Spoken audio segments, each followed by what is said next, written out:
जब तक संबंध नहीं होता तब तक भाव की जागृति नहीं होती। भाव का वास्तविक अर्थ ही संबंध है। सीधी बात। किसी वस्तु के साथ अगर आपको संबंध का बोध होगा, जैसे आज हम जब पहुंचे घर पर भैया के, तो कुछ लोग मिलने आए, सबसे मिलकर अच्छा लगा, सब अच्छे वैष्णव थे, सब अपने ही हैं, पर फिर भी कुछ लोगों ने भी श्री लगा रखी थी। तो जिन्होंने श्री लगा रखी थी उनको ऐसा लगा, अरे ये लगता है ये तो कहीं अपनी राधा रमन जी की प्रणाली से ही लगते हैं, वाह बहुत अच्छी बात है।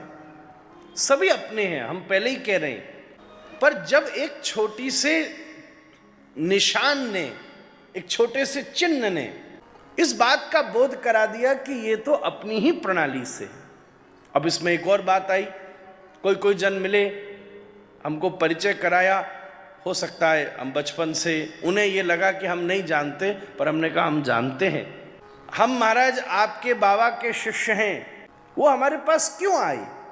इसी मूल कारण से आए कि उन्हें ये प्रतीत हुआ कि राधा रमन जी के सेवा करने वाले आए हैं और हम जिनके शिष्य हैं ये भी उनके पौत्र हैं, शिष्य हैं। इस संबंध के बोध ने उनको हमारे प्रति भाव की जागृति करी।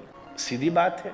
अच्छा एक चीज बताओ, बिल्कुल हम सरल सरल कह रहे हैं, अपनी सभी यहां जितने संत के चित्र हैं, हम अपनी सब में श्रद्धा है, सब अपने हैं, तभी तो लगाया है।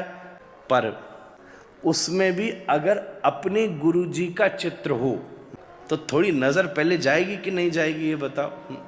अच्छा और एक चीज ये बताओ कि सबका और तुम्हारी गुरु जी का नहीं हो। अब ऐसे कहो तो वाह सभी संत हैं, अच्छे हैं, भक्त हैं, पर मन में तो विचार आएगा, वाह सबका लगा दिया, हमारे गुरु जी का भी लगा देते तो क्या हो जाता महाराज जी, भाई संत तो हैं। ऐसे एक जगह, इतने तो नहीं, पर कुछ संतों के चित्र लगे थे, जैसे दीवाल पर कुछ संतों के, इतने तो नहीं थे। एक जगह कथा में, एक दिन हमने कथा का समय बदल दिया, हमको जाना था कहीं। एक मैया जो रोज कथा सुनने आती उस तक ये खबर नहीं पहुंची होगी, तो वो नियमानुसार आई, पर उस दिन कथा जरा 2 घंटा पहले शुरू हो गई। जब पहुंचे तो जहां रोज बैठती थी वहीं बैठने के का प्रयास करे, भीड़ बहुत थी, जाने की जगह ना, सबको हटाए। उस कुर्सी पर पहले ही कोई बैठा था, हटाए बार बार हटाए। जब डिस्टर्ब होने लगा तो हमने कहा माई जहां जगह मिले वहां बैठ जा। तो भीड़ के बीच में से बोली, महाराज ये मेरे गुरुजी का चित्र है, उनके चरणों में बैठकर कथा सुन रही हूं। आज मुझे पता नहीं चला, पहले कथा सुने तो मैं तो आती पहले इसलिए थी कि गुरुजी के चरणों में बैठ के फिर जो आनंद आता है, आहा हा। गंगा तो सब जगह है, पर हरिद्वार में क्यों जाते हो, ऋषिकेश क्यों जाते हो? अच्छा चलो हरिद्वार ऋषिकेश भी आनंद आए, फिर गंगोत्री क्यों गए? गंगा जी तो वही हैं। स्थान की भी तो महिमा है महाराज।